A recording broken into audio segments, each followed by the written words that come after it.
नमस्ते everyone, Monika astrology में आपका बहुत बहुत स्वागत है। आज हम चर्चा करने जा रहे हैं जनवरी महीने के राशिफल की और कुंभ लग्न की परिस्थितियां।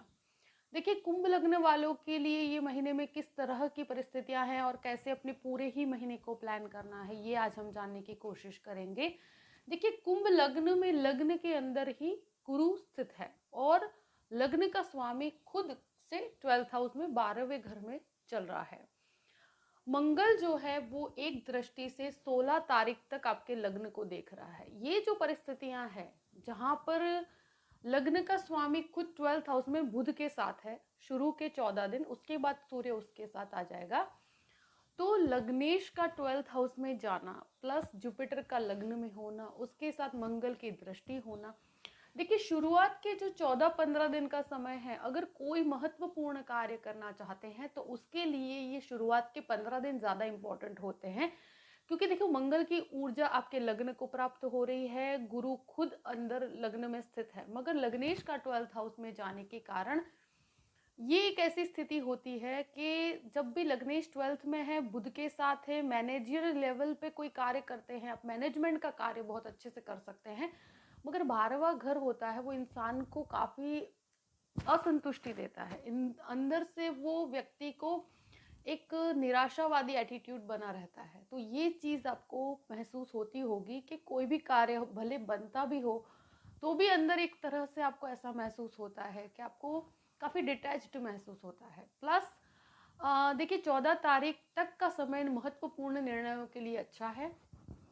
अब जो सूर्य जो चेंज होगा 14 तारीख के बाद, वो एक ऐसी स्थिति है कि वो आपके 12th हाउस में सूर्य, शनि और बुध, ये तीनों की ही युति बन रही है। तो लग्नेश का 12th हाउस में जाना और इस परिस्थिति के कारण 14 से लेके 31 तारीख का जो समय है, क्योंकि हम जनवरी की बात कर रहे हैं, तो पिछले जो 15 दिन है थोड़े आपके असमंजस की स्थिति वाले रहेंगे। आपको काफ़ी विचारशील बनाएंगे, आप काफ़ी चिंताओं में डूबे रहेंगे। उसका एक रीज़न बताती हूँ कि सूर्य शनि की युति इंसानों के विचारों में उतार चढ़ाव लेकर आती है। एक असंतुष्टि और एक आंतरिक द्वंद्व जो मन में चलता रहता है, उसके अंदर ये बढ़ोतरी करती है। और ये एक पिछले 15 दिन की स्थितियां आपकी ऐसी हैं जिसमें कोई भी डिसीजन हो उसे अगर बहुत जल्दबाजी में ना लिया जाए तो अच्छा है। गुरु आपको बैलेंसिंग पोजीशन में रख रहा है, एक यही है एक आधार आपके लिए, क्योंकि वो आपके लाभ स्थान का अधिपति होकर आपके केंद्र भाव में है। तो लाभ आपको मिलते रहेंगे। कार्य में डिलेज ज़रूर होंगे, मगर कार्य को एक लाभ का आधार प्राप्त होगा। ये चीज़ कहूँगी कि लग्नेश 12th में और पिछले 15 दिन 16 दिन जो है उसमें बहुत ज़्यादा कोई तनाव वाली स्थिति हो तो उसमें ज़्यादा विचारशील होने से बचिएगा। सेकंड हाउस की बात करते हैं। सेकंड हाउस का लॉर्ड खुद आपके लग्न में है। तो देखिए, कोई भी फैमिली मैटर्स है उसके अंदर इन्वॉल्व होने से बचिएगा। सबसे पहली चीज़ यही कहूँगी, क्योंकि कोई भी फैमिली मैटर का कोई भी ऐसी असमंजस की स्थिति है तो उसके अंदर आपको ज़्यादा इन्वॉल्व होना आपके लिए अभी अच्छा नहीं है। क्योंकि इससे क्या है, डिस्प्यूटेड स्थिति क्रिएट होती है। आप वाणी संबंधित कोई कार्य करते हैं, एजुकेशन सेक्टर के अंदर है, तो उनके लिए बहुत अच्छी परिस्थिति है। देखिए, फाइनेंसेस को आप अगर जॉइंट प्रॉपर्टी के अंदर भी हैं या ऐसी कोई भी स्थितियां हैं तो शांति बनाए रखिएगा। अभी बहुत ज़्यादा डिस्प्यूट के पड़ने की स्थिति नहीं है, क्योंकि वो आपको मानसिक तनाव देगी। तो हो सके तो इन चीज़ों से दूर रहिएगा। सेकेंड हाउस सेविंग्स का भी होता है। तो अनर्गल जो कहते हैं ना, फालतू के खर्चे, वेस्टफुल खर्चे, वो आपको परेशान कर सकते हैं। तो इसका ये एक ऐसी स्थिति है जो इंसान को एक्सपेंसेस के कारण भी टेंशन रहती है। तो ये आपकी बनी हुई बात है, मगर हो सके तो कोई भी मैटर है उसमें आपको मानसिक टेंशन लेना आपके लिए अच्छा नहीं है। थर्ड हाउस की बात करते हैं। थर्ड लॉर्ड का खुद 10th हाउस में होना, मंगल केतु, तो पराक्रमी वृत्ति देता है व्यक्ति को। और देखिए, कोई भी पोजीशन पे अगर आप कार्य कर रहे हैं तो उसे उतावलेपन में मत छोड़िएगा। कोई भी ऐसी वार्तालाप कार्यस्थल पे हो जाए जिसमें आपके कहते हैं ना ईगो के कारण अगर कोई पोजीशन छोड़नी पड़े तो वो आपका नुकसान होगा। ये स्थिति नहीं होनी चाहिए। मेडिकल वालों के लिए बहुत अच्छा है। मेडिकल का अगर कोई कार्य करते हैं, उससे संबंधित कोई बिजनेस करते हैं, उनके लिए एक्सलेंट पोजीशन है। प्लस आईटी के लोगों के लिए बहुत अच्छा है।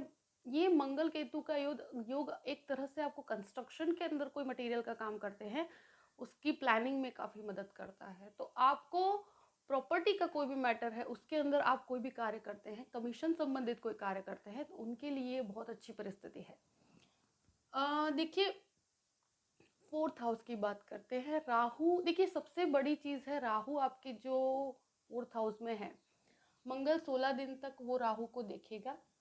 तो मानसिक एक तनाव की स्थिति, देखिए मैं नेगेटिव नहीं बता रही हूँ, मगर ये पूरा ही महीना कुंभ लग्न वालों के लिए बहुत मानसिक तनाव से भरा हुआ है। आपको एक ही चीज़ है कि शुरू के 15 दिन इतना नहीं होगा, मगर पिछले जो 15 दिन है उसमें आपको काफ़ी मानसिक तनाव रहेगा। इनडिसिसिव अप्रोच, आपको लगेगा कि कुछ डिसीजन नहीं आ रहा, कोई प्रकार का रिजल्ट जो आपके एक्सपेक्टेशंस हैं उतना जनरेट नहीं हो रहा। आप अपनी कार्यक्षमता को दूसरे से आप कंपैरिजन करेंगे कि मेरा साथ जो व्यक्ति था वो इतना आगे निकल गया और मैं यहाँ रह गया। इस प्रकार की कंपैरिजन करना ये राहु की आदत है और वो ऐसी टेंडेंसीज देता है। तो राहु के इस भ्रांतियों के चक्कर में आप मत फंसिएगा, ये बहुत आंतरिक द्वंद्व करवाता है और मंगल के कारण वो इंसान को मानसिक रूप से ऐसे विचारों के अंदर डूबने में मजबूर कर देता है कि वो ऐसा नहीं सोचना चाहता तो भी उसे ऐसे विचार आते हैं, एक भय को अंदर बिठा देता है। तो वो भय से निकलना बहुत ज़रूरी है। हो सके वहाँ तक मेडिटेशन करना आपके लिए बहुत अच्छा है, बिकॉज ये जो स्थिति है वो इंसान को, जो गुरु का पॉजिटिविटी है वो भी आप महसूस करना चाहते भी हैं तो भी वो नहीं करने देगी। तो अगर आप गुरु का लाभ लेना चाहते हैं, जुपिटर का पूर्ण लाभ लेना चाहते हैं, तो आपको पॉजिटिविटी के साथ आगे बढ़ना चाहिए, वो आपके लिए अच्छा है। देखिए, 4th हाउस का जो लॉर्ड है वो आपके 11th हाउस में है, तो प्रॉपर्टी से संबंधित कोई भी अगर आप चेंजेस भी करवाना चाहते हैं उसको लेकर काफ़ी खर्चा हो सकता है। और देखिए, मैंने ऐसे देखा है कि जब जब 4th लॉर्ड शुक्र होता है, राहु उसमें होता है, तो इंसान को काफ़ी मटेरियलिस्टिक एक्सपेंसेस यानी कि व्हीकल्स है, कुछ इस तरह के जो चीज़ें जो लग्जरी को दिखाती है, ऐसे खर्चों की तरफ इंसान चला जाता है। तो हो सके तो उन खर्चों पर कंट्रोल रखिएगा। 4th हाउस की बात 5th हाउस की बात करते हैं। तो 5th लॉर्ड खुद 12th हाउस में है और शनि के साथ है। सूर्य पिछले 15 दिन उसके साथ रहेगा। देखिए, ये एक चीज़ कहूँगी कि स्टार्टिंग में जो सूर्य यहाँ रहेगा वो आपको एक तरह से आपको एक चीज़ मैं कहूँगी कि 5th लॉर्ड का 12th हाउस में जाना, अगर आपको विदेश संबंधित कोई एजुकेशन प्राप्त करना चाहते हैं तो बहुत अच्छी परिस्थिति है और उसमें एक तरह से पॉजिटिव अप्रोच आप बनाकर चल सकते हैं। एक मैं कहूँगी कि अगर कोई भी बच्चों के साथ आपके विचार मतभेद हो सकते हैं, आपके विचारों में उनके कुछ एक्स्ट्रा एक्सपेंसेस के कारण यानी कि उनके खर्चों के कारण भी आप परेशान हो सकते हैं। बच्चों के साथ विचारों में मतभेद हो तो उसमें ज़्यादा अभी डीप में जाया न जाए तो अच्छा है, क्योंकि ये एक टेम्पररी फेज है। ये एक ऐसा है कि 1 महीने का समय है। पिछले 15 दिन सूर्य शनि एक साथ हैं, तो इससे क्या होगा कि ऐसे विचारों में मतभेद होते हैं।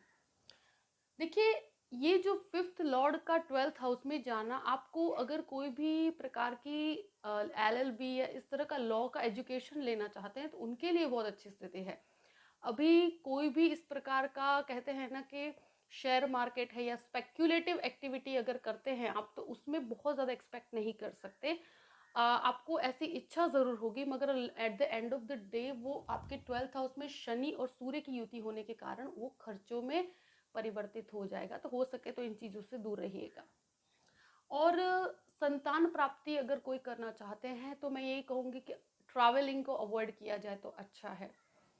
6th हाउस की बात करते हैं तो सूर्य शनि की युति पिछले 15 दिन तक आपके 6th हाउस को देखेगी। शनि बुध तो पहले भी 14 दिन देखेंगे और ये एक ऐसी स्थिति है जो बोन संबंधित समस्याएं, हड्डियों की समस्याएं देता है। और देखिए, सूर्य शनि ऑपरेशन का भी कारक होता है। ऐसा हर व्यक्ति के साथ नहीं होता, मगर ये एक तरह से आपको कोई भी अगर हेल्थ मैटर है तो उसे सीरियसली लेना चाहिए, उसे लाइटली नहीं लेना चाहिए। लग्नेश का 12th हाउस में जाना, सूर्य शनि की युति और ऐसी स्थितियों में इंसान को अपने स्वास्थ्य का बहुत ध्यान रखना चाहिए, स्पेशली अगर कोई स्टमक रिलेटेड यानी कि पेट से संबंधित कोई समस्या है तो उसे भी लाइटली नहीं ले सकते। नर्वस सिस्टम, आपके अंदर के जो कहते हैं ना कि ब्रेन संबंधित कोई समस्या है तो उसको भी लाइटली नहीं ले सकते। अगर ऐसा कुछ भी है तो मेडिकल जो मेडिकेशंस लेना चाहते हैं, जो मेडिसिन प्रॉपरली आपको प्राप्त होनी चाहिए, उसके लिए आपको आगे बढ़ना चाहिए। देखिए ये चीज़ें इसलिए मैं डरा नहीं रही हूँ, मगर ये जहाँ पर प्रिकॉशंस लेना है वहाँ लेना पड़ेगा आपको। गुरु आपको काफ़ी सपोर्ट कर रहा है, मगर फिर भी मैं कहूँगी कि कुछ चीज़ें ऐसी होती हैं जब लग्नेश 12th हाउस में होता है तो वो ऐसी स्थितियाँ क्रिएट करता है। लोन्स की बात करते हैं। देखिए लोन के अंदर ऐसा है कि अभी आपके कुछ एक्सपेंसेस ऐसे हैं, उसके लिए अगर लोन लिया जाए, अगर वो वेस्टफुल एक्सपेंसेस है तो उनको रोका जाए तो अच्छा है। उसके कारण अगर लोन लेते हैं तो वो आपके लिए बेनिफिशियल नहीं है, और लोन प्राप्ति के अंदर आपको थोड़ी सी परेशानी हो सकती है। अभी बात करते हैं 7th हाउस की। देखिए 7th लॉर्ड खुद से 6th यानी कि 12th हाउस में, और वो भी सूर्य शनि के साथ। इनिशियली शुरुआत में आपके 5th हाउस सॉरी खुद से 5th और यूं 11th हाउस यानी कि 11वें भाव में रहेगा शुक्र और सूर्य की युति। तो ये जो स्थिति होती है, जो 7th हाउस का जो स्वामी है वो शुरू के 14 दिन के लिए 11वें भाव में, उसके बाद 12th हाउस में, तो खुद से पंचम और खुद से छठे घर में ये स्थिति जो रहती है, तो शुरू के 14-15 दिन तो बहुत अच्छा है। उसमें आपके कार्यस्थल में वृद्धि है, आप कोई भी कार्य करते हैं, फूड बिजनेस करते हैं, कोई भी प्रकार का आप मेडिकल संबंधित कार्य करते हैं, प्लस आपके बिजनेस के अंदर आपको काफ़ी बढ़ोतरी होगी, और उसके लिए अगर कुछ एक्सपेंसेस भी होते हैं तो उसका भी आपको रिटर्न मिलेगा। मगर 14 तारीख के बाद इवन मैं कहूँगी पार्टनरशिप के अंदर बहुत संभल के रहना है, क्योंकि सूर्य शनि की युति बुध के साथ बनी हुई है, वो आपका 8th लॉर्ड भी है और आपका 7th लॉर्ड भी है, तो लग्नेश भी है। तो इस वजह से ये तीनों की युति के कारण एक तो पार्टनरशिप में बहुत संभल के रहना है, उसके अंदर कोई प्रॉब्लम आ सकती है, तो उसमें बिल्कुल भी अपने शब्दों को बहुत शांति से यूज कीजिएगा। एक चीज मैं कहूँगी, पत्नी के साथ आपके वार्तालाप में बहुत शांति बनाए रखिएगा। इसका रीजन है गुरु कुछ प्रॉब्लम नहीं आने देगा। गुरु की दृष्टि आपके 7वें घर पर है, तो वैसे कोई बहुत लंबी प्रॉब्लम नहीं होगी। गृहस्थ जीवन में कोई डरने वाली बात नहीं है, मगर पिछले 15 दिन का समय ऐसा है कि उसमें अनबन की स्थिति रहेगी, आप लोगों के बीच में कुछ मनमुटाव हो सकते हैं, तो शांति बनाए रखिए। वैसे जुपिटर काफ़ी कंट्रोलिंग पोजीशन पे है, तो उस मैटर में ज़्यादा टेंशन वाली बात नहीं है। इवन बिजनेस में भी काफ़ी इंप्रूवमेंट है, मगर विचारों में कभी कभी मतभेद। सूर्य शनि का कार्य है विचार का मतभेद, भले वो पुत्र के साथ हो, भले वो पत्नी के साथ हो, पर उसके कारण एक असमंजस की स्थिति हो जाती है, उसके कारण घर का वातावरण खराब हो जाता है। तो अगर हम हमारी वाणी पर संयम रखें, अगर हमें उनको खुश रखने की कोशिश करें और अपने कोई भी वार्तालाप है उसे शांति से करें, तो शायद अपनी परिस्थिति को और शांति से हम सॉल्व कर पाएंगे और जो लाभ है वो प्राप्त कर पाएंगे। अब बात करते हैं आपके 8th हाउस की। 8th लॉर्ड खुद 12th हाउस में सूर्य शनि और बुध की युति है। रिसर्च के लिए ये एक तरह से अच्छा है। मैनेजमेंट लेवल पे कोई रिसर्च करते हैं, बहुत अच्छा है। आप एक तरह से विदेश की कोई परिस्थिति है तो उसमें अभी एक तरह से आपको जितना रिजल्ट आप जनरेट करना चाहते हैं वो अभी जनरेट नहीं हो पा रहा, इस कारण से भी तनाव हो सकता है। और अभी ये महीना ऐसा है कि उस चीज़ में थोड़ा सा समय लगेगा। 9th हाउस की बात करते हैं। 9th लॉर्ड खुद आपके 11वें भाव में है, तो भाग्य आपके लाभ के स्थान में है, तो जहाँ ज़रूरत होगी डिलेस के साथ भी आपका भाग्य आपको सपोर्ट करेगा। गुरु की भी दृष्टि आपके भाग्य स्थान पे है, तो एक तरह से आप ऐसा भाग्य के अंदर आपके कमी नहीं रहेगी, आपको लाभ भी प्राप्त हो रहा है, मगर विथ डीलेस के साथ, असमंजस के साथ और दुविधा के साथ। उसके बाद कार्य तो होने ही हैं, उसके अंदर लाभ है, फाइनेंशियल गेन्स भी हैं, मगर ये समय ऐसा है कि जहाँ पर बहुत ज़्यादा आप महत्वाकांक्षी मत बनिएगा। बहुत ज़्यादा कहते हैं ना, करियर ओरिएंटेड बनना अच्छी बात है, मगर एक्सपेक्टेशंस अगर बियॉन्ड लिमिट्स होते हैं तब इंसान अंदर से दुखी रहता है। तो अभी एक्सपेक्टेशन को कंट्रोल करके रखिएगा और ओवर एम्बिशियस मत बनिए, बस ये चीज़ आपको ज़रूर कहूँगी। मंगल केतु की युति शुरू के 15-16 दिन के लिए है। कार्यस्थल में बहुत शांति बनाए रखना है। इसका लाभ लेने की कोशिश करें तो आईटी फील्ड वालों के लिए बहुत एक्सेलेंट पोजीशन है, मेडिकल वालों के लिए बहुत अच्छा है। ये एक ऊर्जा है जिसका अगर अच्छी तरह से उपयोग किया जाए तो आपको बहुत ऊंचे लेवल तक लेकर जा सकती है, क्योंकि स्वगृही मंगल है, आपको काफ़ी फायदा देता है। केतु उसका बहुत फेवरेबल प्लेनेट है, तो मंगल केतु की युति इंसान को बहुत ही स्ट्रांगली अपने कार्यस्थल पे बहुत पॉजिटिव रिजल्ट्स देती है। मगर वाणी को संभाल के रखना, क्योंकि मंगल केतु की युति इंसान की वाचा को खराब करती है। वाणी अगर खराब होगी तो आपके सुपीरियर्स के साथ आपको प्रॉब्लम हो सकती है, तो इस चीज़ का आपको ध्यान रखना है। 11th हाउस की बात करते हैं तो 11th लॉर्ड खुद लग्न में है, तो आपको लाभेश खुद आपके लग्न स्थान पर है, ये आपको पूर्ण रूप से प्राप्त है। शुक्र आपके सूर्य के साथ इनिशियली रहेगा, वो काफ़ी बेनिफिशियल है, आपके हर कार्य में हर चीज़ में आपको लाभ प्राप्त होगा। 12th हाउस की बात करते हैं। देखिए, कोई भी लीगल मैटर है उसमें अभी बहुत शांति बनाए रखिएगा। कोई भी अगर कोर्ट कचहरी की कोई भी प्रॉब्लम है उसके अंदर अभी बहुत ज़्यादा रिएक्टिव नहीं होना, क्योंकि ये ऐसी सिचुएशन है जो प्रॉब्लम दे सकती है आपको।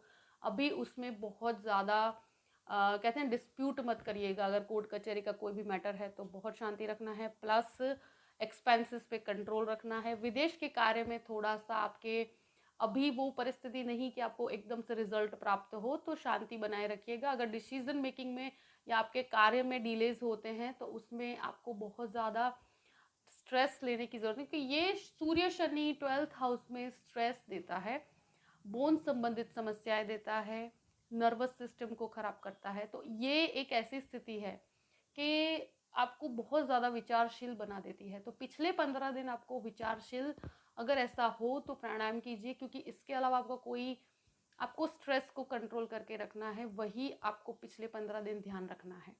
देखिए, कुंभ लग्न वालों के लिए मैंने नेगेटिव नहीं बता रही हूँ, मगर जो स्थिति है वो आपको बताना बहुत ज़रूरी है। शुरू के 15 दिन का लाभ ज़्यादा लिया जाए, उसमें ज़्यादा डिसीजंस लिए जाए, कोई भी महत्वपूर्ण अगर बदलाव है उसे स्वीकार कर किया जाए तो अच्छा है। पिछले जो 15 दिन है उसमें बहुत ज़्यादा बदलाव करने से बचिएगा। बहुत बड़े डिसीजंस है, अगर उसे टाला जाए तो अच्छा है। और एक तरह से देखो, हेल्थ के बारे में मैं कहूँगी कि कोई भी हेल्थ के मैटर है तो उसमें जो सूर्य शनि की युति है उसमें काफ़ी शांति बना कर रखिए, और जो भी ट्रीटमेंट लेना है उसके तरफ आप आगे बढ़ सकते हैं। आई होप कि ये वीडियो आपको पसंद आया होगा, और अगर पसंद आए तो लाइक भी कीजिएगा और सब्सक्राइब भी कीजिएगा। देखिए, अगर आप मुझसे कंसल्टेशन लेना चाहते हैं तो डिस्क्रिप्शन बॉक्स में मैंने अपना ईमेल आईडी दिया हुआ है, astrologymonica@gmail.com। आप मुझे मेल कर सकते हैं, मैं आपको पूरी ही जानकारी प्रदान करूंगी कि कैसे आपको मुझसे कांटेक्ट करना है। देखिए, जो भी परिस्थिति है उससे अच्छे से हमें कैसे हैंडल करना है वो हमें ध्यान रखना है, और पॉजिटिव एटीट्यूड के साथ आगे बढ़िए तो पूरा ही महीना आपको बहुत सारे लाभ प्राप्त करवाएगा। Thank you so much. जय श्री कृष्ण।